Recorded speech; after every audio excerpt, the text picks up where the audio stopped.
আমরা স্পষ্টভাবে বলতে চাই, গণহত্যার মাধ্যমে আওয়ামী লীগ বিচারের কাঠগড়ায় দাঁড়িয়েছে, আর সংস্কার বাস্তবায়ন না করার ফলে বিএনপি জনগণের কাঠগড়ায় দাঁড় হয়েছে। এই দুই শক্তির বিরুদ্ধে আমাদেরকে এখন সমানভাবে লড়াই চালিয়ে যেতে হবে। সংস্কার, বিচার এবং বাংলাদেশের সার্বভৌমত্ব রক্ষার জন্য 11 দলীয় ঐক্যের নেতৃত্বে আমাদের এই লড়াই সংসদ এবং সংসদের বাইরে আমরা চালিয়ে যাব। আপনারা সেটার জন্য কি প্রস্তুত রয়েছেন? শরীফ ওসমান হাদী হত্যার বিচারকে আমরা নিশ্চিত করব ইনশাআল্লাহ। সেই সকল হত্যাকাণ্ডের বিচার আমরা নিশ্চিত করব।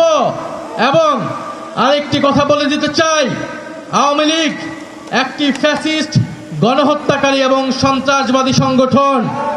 আওয়ামী লীগ দেশের স্বাধীনতা, সার্বভৌমত্ব বিরোধী সংগঠন, যার আশ্রয় হয়েছে দিল্লিতে, কারণ আওয়ামী লীগের শেকড় রয়েছে দিল্লিতে।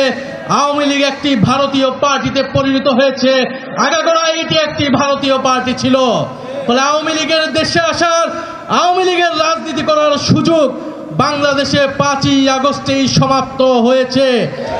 যারা সমঝোতা করছে, যারা নতুন করে স্বপ্ন দেখছে আওয়ামী লীগকে রাজনীতিতে পুনর্বাসিত করার, তাদের পরিণতি আওয়ামী লীগের মতোই হবে। আমরা স্পষ্টভাবে বলতে চাই, আইনমন্ত্রী বিচার করা না করার কারণে তিনি স্পষ্ট ব্যর্থ হয়েছেন। স্বরাষ্ট্রমন্ত্রী নিরাপত্তা দিতে না পারায় তিনি ব্যর্থ হয়েছেন। তথ্যমন্ত্রী তিনি স্পষ্টভাবে ব্যর্থ হয়েছেন। আওয়ামী লীগের সুশীল সমাজকে তিনি মিডিয়ায় স্পেস দিচ্ছেন। এই সব কিছুই বাংলাদেশের জনগণ দেখছে।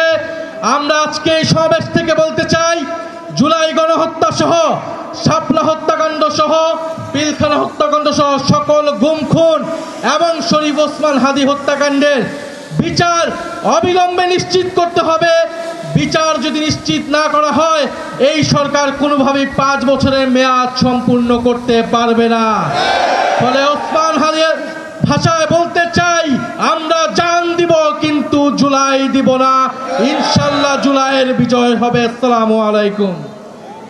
বিগত 16-17 বছরে অসংখ্য গুম খুন, গণহত্যা চালিয়েছে এদেশের সাধারণ মানুষের উপরে, বিরোধী দলীয় নেতাকর্মীদের উপরে। তার ফলশ্রুতিতে গণ অভ্যুত্থানের মুখে পরে শেখ হাসিনাকে পালিয়ে যেতে হয়েছিল দিল্লিতে। এই সরকার, নতুন সরকার গঠিত হওয়ার পরে গত 4 মাসে আইসিটিতে নতুন কোনো রায় আমরা এখন পর্যন্ত দেখি নাই। নতুন কোনো তদন্তের রিপোর্ট এখন পর্যন্ত দাখিল হয় নাই। এটা স্পষ্টত যে চিফ প্রসিকিউটরকে বসানো হয়েছে, তিনি দায়িত্ব পালনে ব্যর্থ হয়েছেন।